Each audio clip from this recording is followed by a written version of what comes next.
What's up, guys? It's Angel Santalski. It's Saturday, August 21st, 2021. I'm doing UFC on Vegas, or UFC Vegas 34 predictions and bets, or also UFC Fight Night, Cannonier versus Gastelum.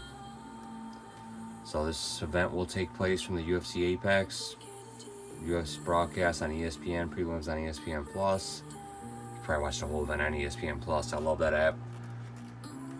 And man, you know, I like waiting until fight day to make these predictions, because a lot of times my predictions will change throughout the week, especially after weigh-ins, especially after seeing these fighters, especially after hearing any news stories that come out, or training camp updates from the fighters themselves when they do media day and whatnot. Kind of think it's a fool's goal. I think it's a fool's tale to make predictions before seeing all this, man. I've really come to learn maturity in this game as far as making predictions and bets.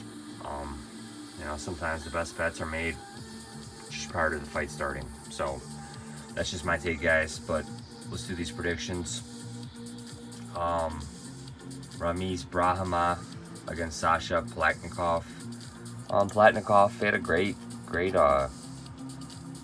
UFC debut against Luis Cos.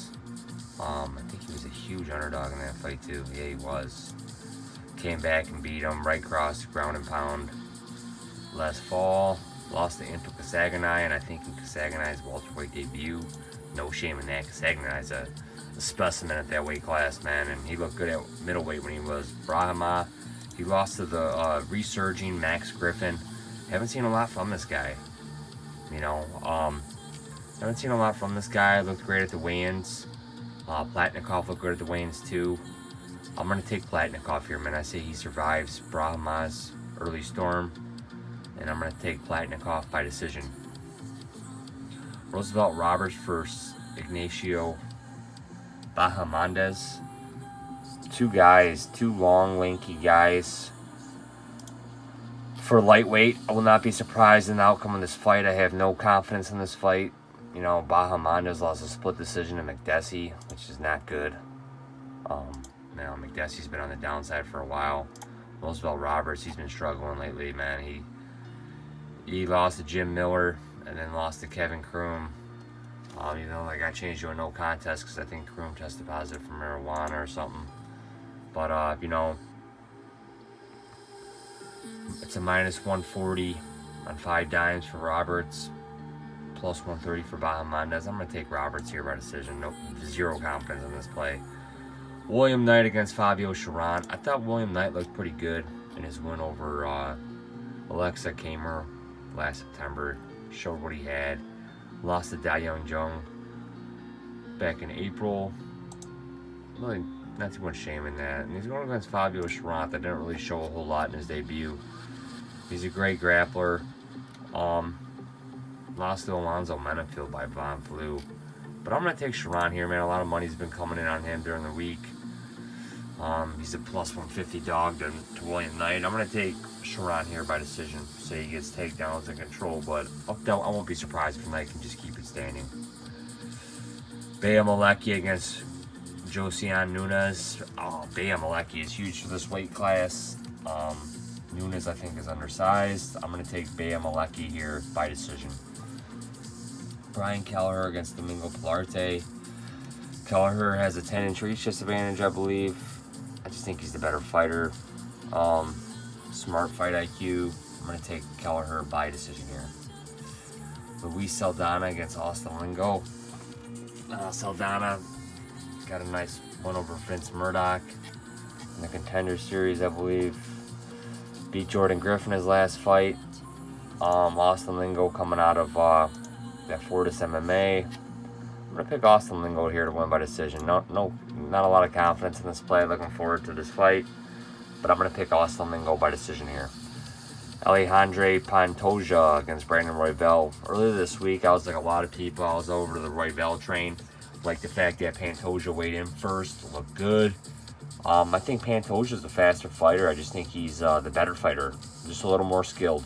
I think Royval relies a little bit more on raw ability and that. And I think Pantoja will finally inch his way closer to a title shot here. So my pick will be Pantoja by decision.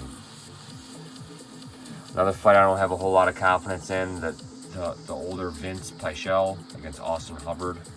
I'm going to take Pichel here by decision. I was kind of on Hubbard earlier in the week. I like the fact that Pichel moved out to Factory X, training there. You know, he started lifting weights. I don't know if that's going to be... my thoughts are torn on that. It probably will help him strength-wise a little bit, but, but my pick will be Pichel here by decision. Trevin Jones against another interesting fight. Trevin Jones in against Sayedokub Kakramanov. And I'm going to pick Trevin Jones here by knockout. Sometime in this fight, Trevin Jones looked good at the weigh-ins. He wants to fight. He was in Vegas trying to fight a couple weeks ago. Kakramanov, he was the CFFC bantamweight champ, I believe. So, hey, I won't be mad if this guy wins either, man. He's taking a fight on short notice, just like Jones did. And it'll be an interesting fight, man. And I look forward to seeing how this all goes down. I look forward to both these guys in the bantamweight decision. But my pick will be Trevin Jones by knockout.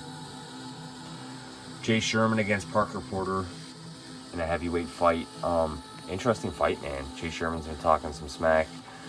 Parker Porter, he's a big boy, but he kind of looks in shape, looks strong. I'm going to pick Parker Porter here to win by knockout at some point, man. I think Jay Sherman can be shinny. Jay Sherman does throw a lot of kicks, so Parker Porter's got to be aware of that. But I'm going to take Parker Porter here. I know a lot of action's coming in on Sherman. I'm going to lean another way. I'm going to go with Parker Porter here by knockout. Another fight I'm looking forward to, co-main event, Clay Guida against Marco Madsen.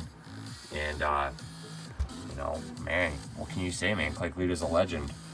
Very much looking forward to this fight. And they both came in shape. What kind of gas in the tank is Marco Madsen going to have later in this fight, man? I've been leaning back and forth. My original lean was Guida, then I was on Madsen, then I kind of leaned back towards Guida, then I'm back on Madsen. I'm going to say Madsen has enough to get it done, but I'm not confident, and I will not hate the fact that if Clay Guida pulls out the win here. So my official pick will be Marco Madsen by decision. Jared Cannonier against Kelvin Gastelum.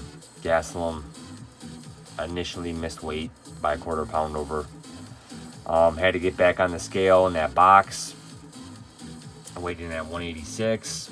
I mean, this guy just does not take his diet serious, man. Come in ready, man. You're a former welterweight. You're 5'9", and you're just not taking this shit serious, man. Jared Cannonier, former heavyweight, dropped down to light heavyweight. He's been fighting at middleweight for the last couple years. Looks amazing, man. This guy is huge. If this guy can make middleweight, no problem. Kelvin Gastelum should make middleweight every day of the week. And I just like the fact that Jared Cannonier's disciplined. Yeah, he's the older fighter, but he's taking less damage on his body, man. And I think his wins have aged a little better, to be honest. And he's fought the best of the best at light heavyweight, man. There's something to be said about that, man. And losing to Robert Whitaker after breaking your Ulna, no shame in that, man. He went all 3 rounds too, showing you the guy can take damage, and he's mentally strong, man. The mental fortitude on this guy. What are you gonna say? This guy's a physical specimen. 37 years old, 77.5-inch reach advantage, 5'11", big middleweight here, man. Like I said, former heavyweight. Kelvin Gastelum, former welterweight, 5'9", 71.5-inch reach. He's got a 6-inch reach disadvantage. He's 8 years younger than Jared Cannonier. He fights a who's who. He's fought a who's who. That's what I like about Gastelum. He'll fight anybody. His wins have aged horribly. Ian Heinisch looks bad lately. Lost to Whitaker all 5 rounds. Lost to Hermanson, Till, Adesanya. None of his wins have aged really well, man. And that I think there is something to be said of that, man. I really have looked into that. Gastelum keeps talking like he can be a title winner, man. I just don't see it. I think he's kind of delusional. Not saying that he shouldn't have that confidence in himself, but man, be realistic, man. You got to switch something up. You got to want it. You showing up at the weigh-ins looking like you don't want it has me definitely concerned. I originally had a bet on Gastelum plus 158. I hedged it with Cannonier minus 145. If Gastelum wins, I'll still make a little money. If Cannonier wins, I'll break even. So I really have nothing to lose on this fight. Cannonier opened a much bigger favorite here. He opened as a minus 225 on 5 dimes. The return on Gastelum was plus 175. I bet online. Cannonier opened minus 200. And on Bet Online, Gastelum opened a plus 170. A lot of money's coming on Gastelum. I get it. He's a public dog. But I think the sharp money might be on Cannonier now. I mean, a minus 129 on Cannonier. Not that I want to lay a favorite price anyhow. But, I mean, if the odds makers originally opened Cannonier minus 200 and above, minus 225, that's kind of letting you know what they're thinking. I do think the line is a lot more accurate now, or Cannonier minus 150 per se.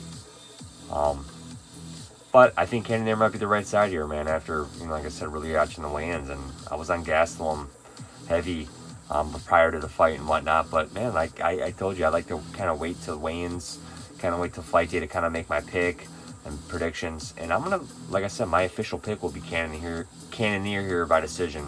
I won't be surprised if he can knock Gastelum out, but Gastelum's pretty tough. Wouldn't be surprised either if Gastelum weathers an early storm, kind of survives, his cardio takes over, and he kind of ekes out a 3-2 decision, or, hey, maybe Gastelum wins all 5 rounds or something. But my pick's going to be Cannonier here. I think he's going to pick up a decision win, maybe in a lackluster fight somewhat. Maybe exciting early, kind of lackluster late, but I don't know. I'm going to pick Cannonier here by decision. No model bet. My bet has been hedged. Just letting you know, guys. Thanks for joining me. Bye.